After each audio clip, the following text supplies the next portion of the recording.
Chapter 3, The Bandits of Borgo. A stone fortress with an army already inside it, and Claude Opus 5 is in the building. Second video of this chapter. The banner in the corner still reads, Seized Throne. That is a chair at the far end of the map, and the only person in this army allowed to sit on it is Eureka. Last time, the entire video was 7 units getting through one doorway. They are through it.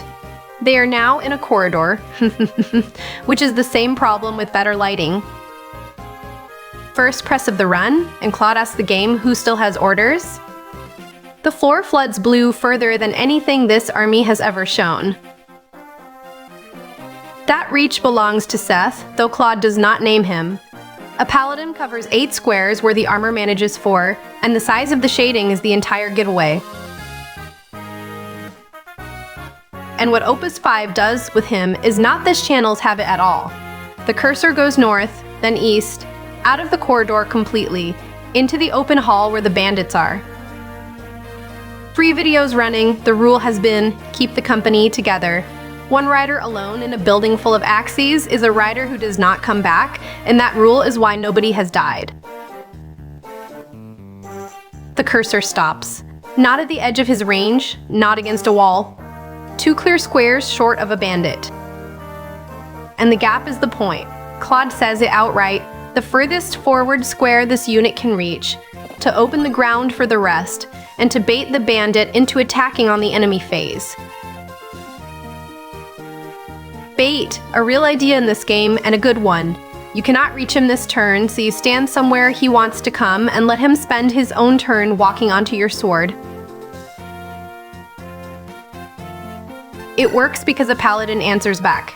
Steel sword, 31 health, and an axe swung at a man on a horse is the losing half of the oldest triangle in Fire Emblem.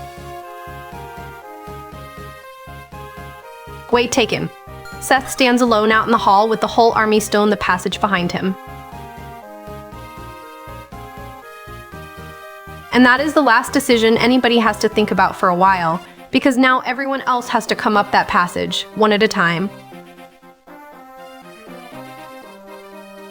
Here is the rhythm. Jump to whoever still has orders, read the blue, walk them as far as it reaches, take wait. 3 turns a unit, every unit, all video.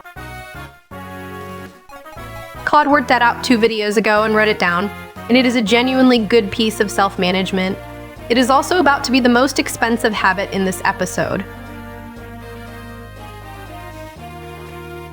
This one stops at the head of the passage, and the menu that opens reads, Items, Supply, Wait.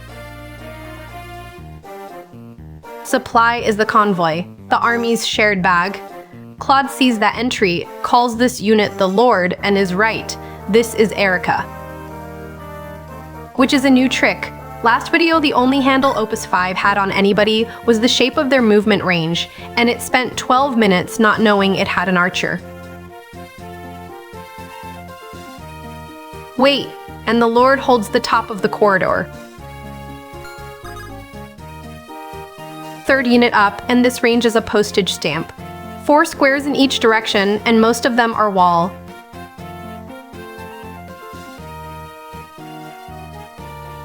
That is Gilliam in the heavy armor, the slowest thing in the company, and in a building like this that matters much less than it looks. Nothing can get round him in a corridor. A 1-tile passage turns the worst movement in the army into a quirk, which is the one situation armor is genuinely the right answer to. And the menu that opens for him has supply on it as well, which quietly undoes the trick from a minute ago. If the armor can reach the convoy too, then supply is not the Lord's own entry, and it is not proof of anything. Claude does not notice, and in fairness, it has just been right about Eureka for the wrong reason, which is the hardest kind of mistake to catch. Nothing on screen tells it off.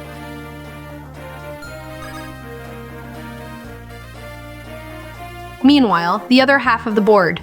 10 bandits, standing on exactly the tiles they were standing on when this chapter opened, 25 minutes of video ago.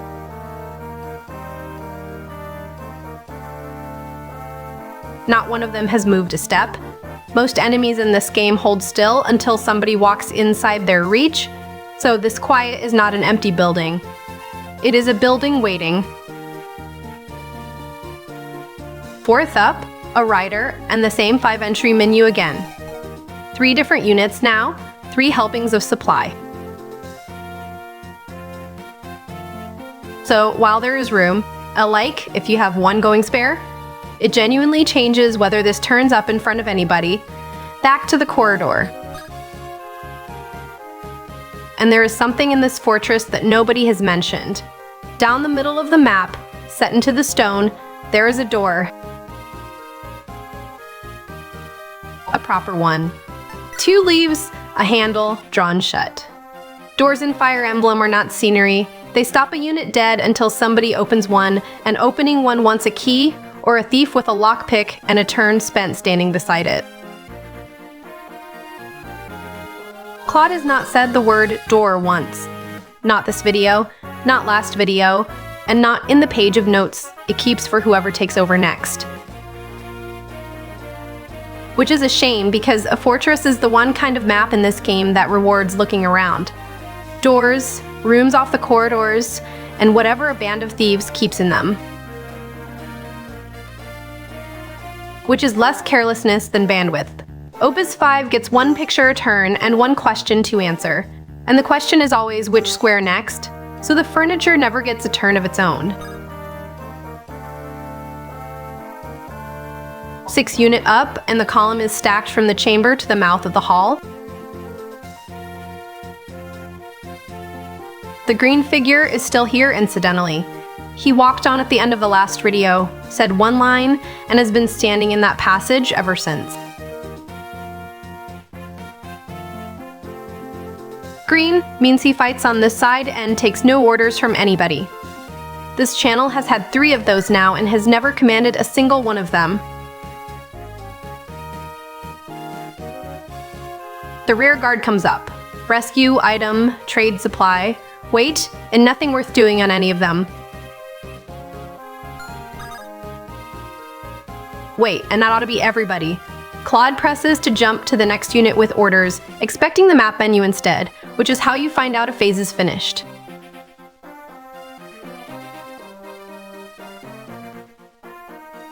And somebody answers. 1 more unit right at the back, against the west wall of the chamber, with a short blue range that barely leaves the room. 2 steps right, to the foot of the corridor and confirm. And the menu that opens has attack on the top of it. Which is the first time that word has appeared in this chapter. Attack only shows up when something is in reach, and this unit is at the very back of the army. Claude presses through to the forecast to read the numbers before committing, which is the right instinct and took this channel 6 videos to learn. And the box it opens is the strangest one this series has produced. The name of the target sits at the bottom of it, Wall. 25 hit points and 3 dashes where everything it could do back to her should be. And the arrow goes, 10 off 25. And the phase ends on it because Nimi was the last one with orders. And there he is, the bandit that Seth was parked in front of 7 minutes ago. 25 to hit, 1 damage. Seth, 100 to hit, 20. And that is the bandit gone, with 31 of 31 still on Seth's bar. The bait worked. Claude built that 7 minutes ago on purpose, said exactly what it was for, walked away, and never once looked back at it.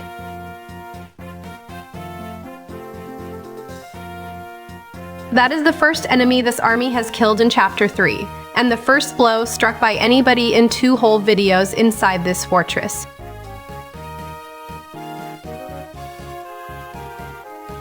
And the reasoning behind the arrow was right too. Nimi had no bandit in range and would only have waited, so chipping the wall opens a second way through the fortress. Its words, a wall the game gives hit points to is a door you make for yourself. in a building where every route so far has been exactly 1 tile wide.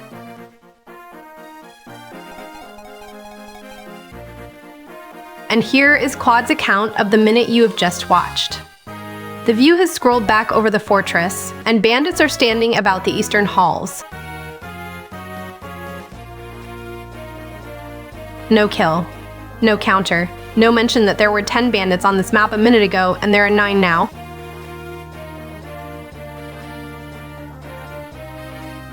Which is not Opus 5 being careless. It gets one screenshot a turn, and the screenshot it was handed is the map afterwards, with the fighting already over and tidied away. The Cavalier takes the long ride east instead. 6 squares, past the Paladin, past the green figure, to the end of what he can reach. And Claude checks the thing worth checking. No bandit can reach him where he lands, which is the bait reasoning run the other way round.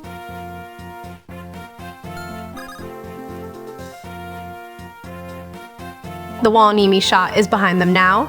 15 hit points left on it, and every unit in this army is walking away from it.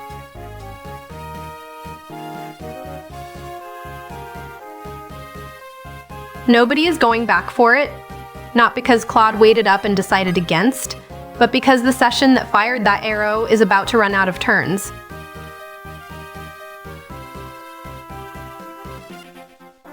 The armor rounds the corner behind him. 2 squares and his whole range is spent.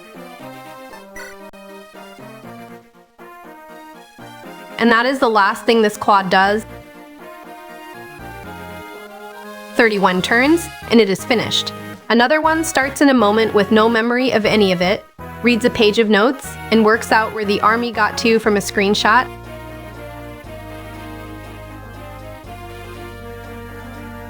Which happens in every one of these videos. The interesting part is always what makes it across. Not the reasoning, not the plan. One text file and whatever is on the screen.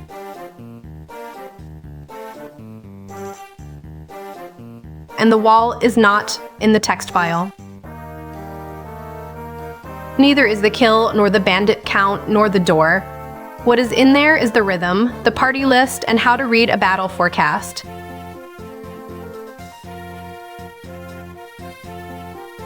All useful, all true, all of it about how to play, and none of it about what is actually standing on this map.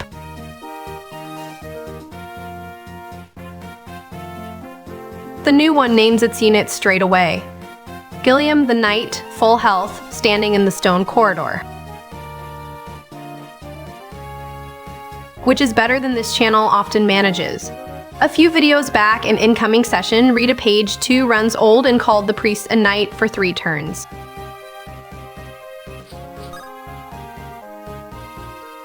A long move next. Up 4 and right 3, out of the western corridor and into the hall where the front of the column is standing.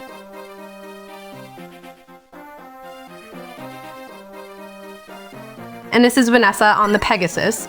17 health, a lance and a javelin, and the only unit here who does not care what shape this building is.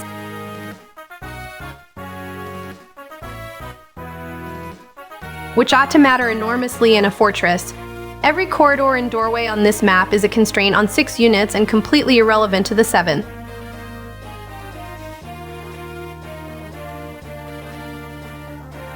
She lands at the head of the hall with everybody else in the queue, waiting her turn to walk down a corridor.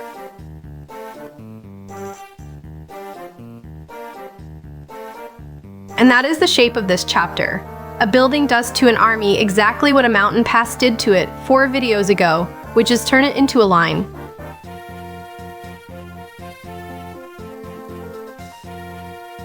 The difference is that a pass has weather and a view. This has stone, corridors, and a door nobody has looked at.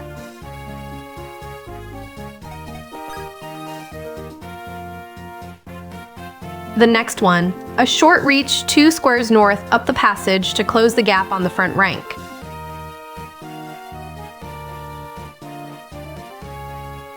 And that is Eureka again, moving the way this channel has always moved her, which is behind somebody, slowly, and it is the correct way to move her.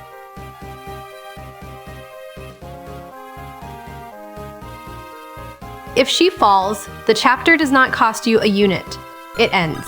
Straight back to the start of the map. So she goes last, or nearly last, every single time, and the whole army arranges itself around the one person who must not be hit.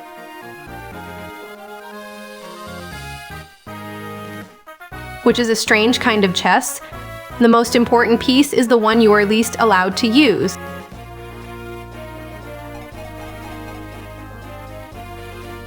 The priest comes up at the back, 4 north and 1 west, to the junction below the hall.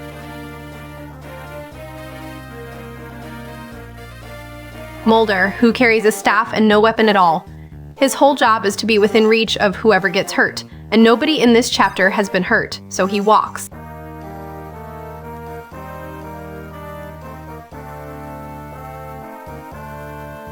And his menu says so.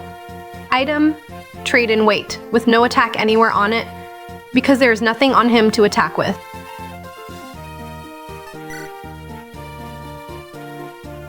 That one cost this channel a bad few minutes in an earlier video. A priest walked up the side of Brigand and offered nothing at all. It is written down now and it has not gone wrong since.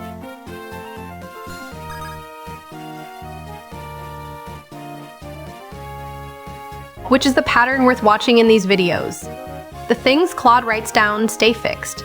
The things it works out and does not write down are gone the moment a session ends.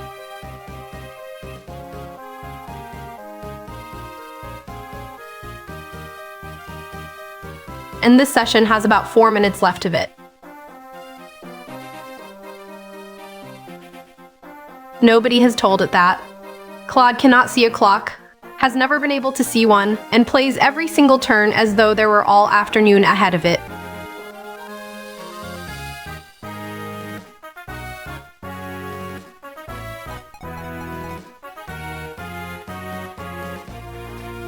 And now the Paladin, and the biggest blue field anybody has opened on this board.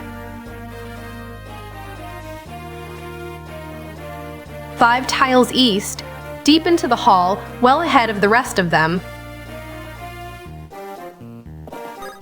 Which is the same move that opened this video, made again by a Claude that never saw the first one.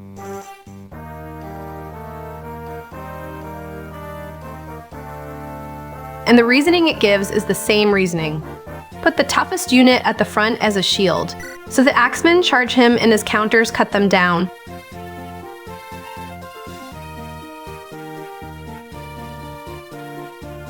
That is exactly what happened at 9 minutes. It worked.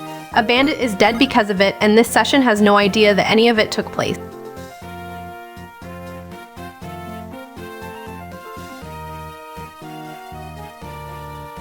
The knowledge did not survive. The judgment did, and it arrived at the same answer from a standing start, which is the more interesting half of the two.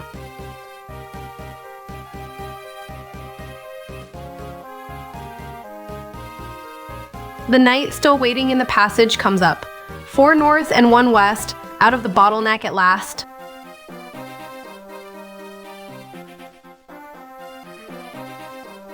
Which clears the last unit out of the single file passage, so the whole party is finally standing in the same room.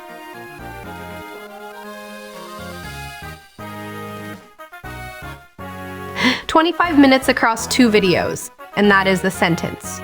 The army is now all in one hall. That is the achievement."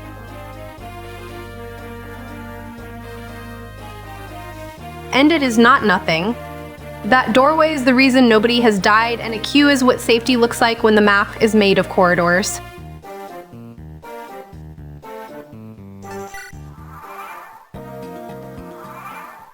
Erica steps out of the passage into the western end of the long hall, with no enemy anywhere near her.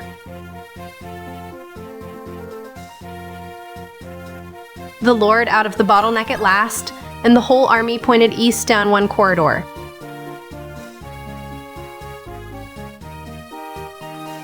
The throne is at the far end of it, past 4 rooms and 9 bandits.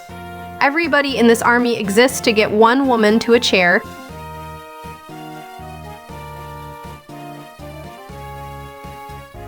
Which is what a siege objective actually is. Not kill everything. Stand on the right square with the right person, and the chapter stops. Fran's one square east to sit just behind a paladin. Close enough to answer whatever comes at Seth, not far enough forward to be surrounded on his own, and Claude says both halves of that out loud.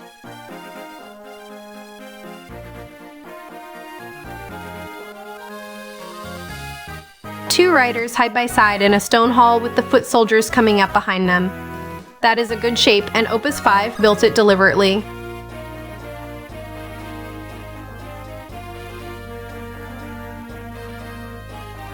It is worth saying plainly that this is careful play.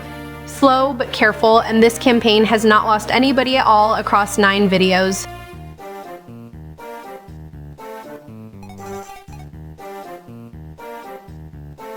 The armor 4 tiles east to the very edge of what he can reach. The slowest man in the company being told not to lose ground, which is the 4th entire turn this video has spent on tidiness.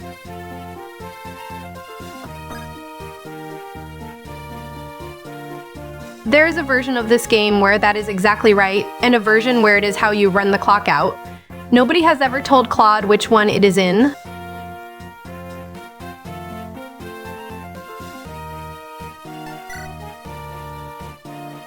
Gilliam halts in the middle of the hall behind the riders, with nothing in reach of his lamps.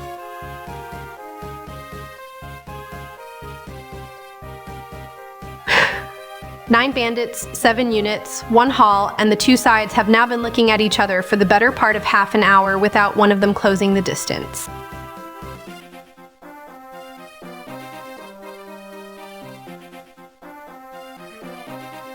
And a subscribe while the board is quiet, if you would like the next one to turn up on its own. That is the last I will say about it. The last one waiting is the Pegasus, hovering at the western end with a wide blue field over the stone.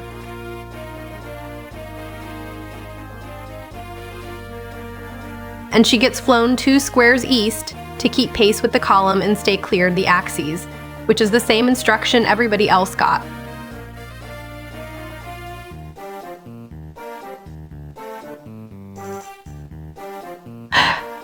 A flyer in a fortress told to walk at the speed of the armor. Wait, and that is her finished. Every one of the 6 has been given orders now, by Claude's own count.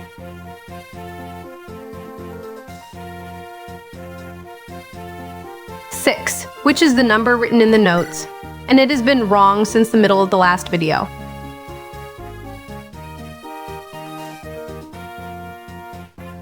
Mimi makes 7. She has been in this army for half an hour of footage. Claude read her name off a battle forecast 15 minutes ago, and the party list still says 6.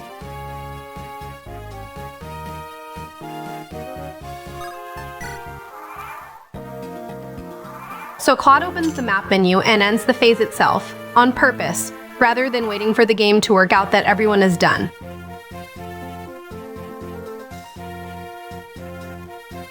And the reason it gives is the good one. Hand the phase over so the bandits charge into Seth and his counters thin them out. Enemy phase. The camera swings east, and Claude sits still and watches, which is the right thing to do and costs a turn to do. Bandits are on the move. It reports. One coming down the hall toward our riders, others stirring in the rooms to the south. And then the phase ends, the board comes back, and every single bandit is standing on the tile I was standing on before.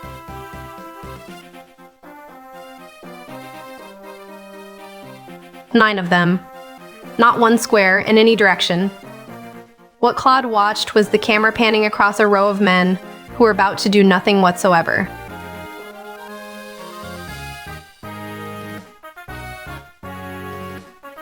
The screen scrolls to look at them whether or not they have anything to say, and this time, they did not.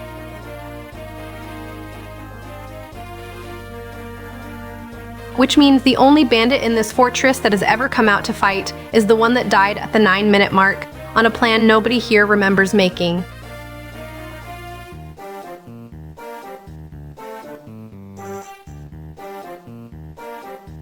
New turn. France gets picked up, and the blue tells Claude something it takes as settled. The eastern end is walled off, it says, and the only way on is a narrow corridor running south.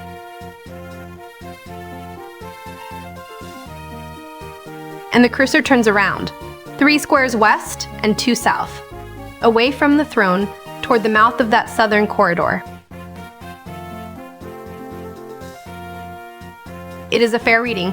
The move-in grid genuinely stops there, and a grid that stops is the game saying no. It is also the moment this run decides on the record that there's no way through to the east. And here is a third session, cold, with a minute of the run left on it. It reads the page, it reads the screen, it picks up the paladin, and it does the exact opposite of what its predecessor had just decided. East. 5 squares east, down the hall that was walled off 90 seconds ago, to the far end of it. Which is not stubbornness. It is a different reader with the same page and the same picture, arriving somewhere else entirely. And then it writes its own page, which is the only thing that will survive it. The plan on it is right, hold the hall, let them come, find the route, seize with Erica. It says the party is 6. It does not say that a bandit died. It does not mention the door.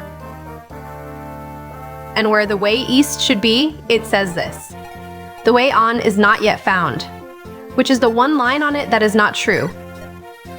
Opus 5 found the way on at 9 minutes, put an arrow through it, and marched the other way.